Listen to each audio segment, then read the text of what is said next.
buhi. Nganong gihimo ta sa Ginoo? Unsay purpose nganong gihimo ta sa Ginoo? Para ba mahimong rebelyo sa iya ha? Dili.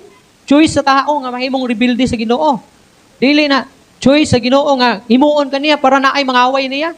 Dili kabubuton sa Ginoo nga himuon niya ang tao para naay mutunglo sa iya ha? Para naay musukol sa iya, para naay mo rebelde sa iya ha? Ang purpose sa Ginoo sa tanan niyang nganong gihimo kaniya para alagaran nato siya. In Proverbs chapter 16 verse 4 nag-ingon, "The Lord has made everything for its purpose, even the wicked for the day of trouble." Tanan nagihimo sa Ginoo. Ha? Even si Satanas. Nakaniadto usa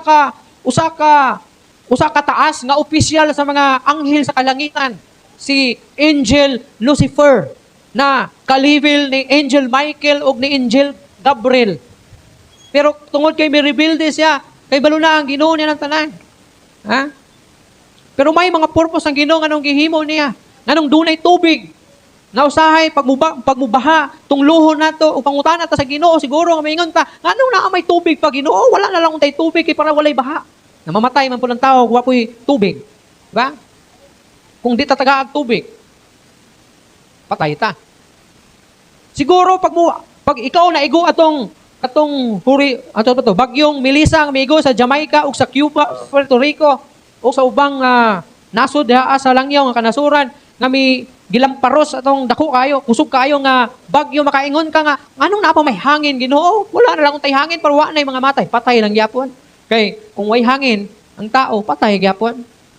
So anong gihimo ni sa Ginoo tanan? Adunay purpose. May purpose siya. Nganong adunay baha? Dili baya unta nga. Sa diha nga hilabihan kadautan ang tao sa kalibutan. Ingon ang Ginoo nga akong puuhon ang tao sa kalibutan. Kay hilabihan na sila kadautan. So iyahang giablihan ang tanan mga buho sa yuta o gipaulan o gipaagas ang tanang mga buslot sa yuta para mo gawas ang mga tubig o gipuno ang kalibutan o nangamatay ang mga tao sa tibuok kalibutan. E human pagkahubas sa lunop, mipakita ang rainbow. Kanang atong makita nga rainbow. May mipakita nga rainbow o gingnan niya si Noah. Ingon niya Noah. Kanang rainbow nga imong nakita. Usa ka na katimaan sa akong saad nga dili na nako lunupan ang kalibutan. Pero nganong daghan man nangamatay karon tungod sa baha? Dili na tungod kay gusto sa Ginoo, kundi dili tungod na sa tao. Ang tao, unsa man? Ilabihan ka abusado. Sige pamutol ang mga kahoy sa bukid, sige kalot anang mga bukid, kumulantaw ka ng mga kabukiran diri sa Davao de Oro, uban pang lugar diri sa Davao Region, mga upaw na, kay gipang kung dili gapson, unsa man? Pangkalutag mga bulawan.